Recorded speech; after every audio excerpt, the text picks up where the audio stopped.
ஐயையோ! மீண்டும் மீண்டுமா? அப்படின்ற மாரி மறுபடியும் பசங்களுக்கு லீவ் விட்டாச்சு.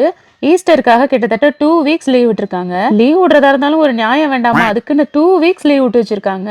நாங்கலாம் ஸ்கூல் படிக்கும்போது ஒரு ஃபெஸ்டிவலுக்கு ஒரு நாள் எக்ஸ்ட்ரா லீவ் விட மாட்டாங்களான்னு இருக்கும். அதிகபட்சமே கிட்டத்தட்ட 3 நாள் அந்த மாதிரி தான் லீவ் இருக்கும். இவங்களுக்கு என்னன்னா வாரி வழங்குறாங்க வள்ளல் மாதிரி. அதனால ஒவ்வொரு நாளும் புது புது டிஷ்ஷா ட்ரை பண்ணலாமேன்னு சொல்லிட்டு இன்னைக்கு ஃபர்ஸ்ட் தேங்காய் பன்னு தான் ட்ரை பண்ணியிருந்தேன்.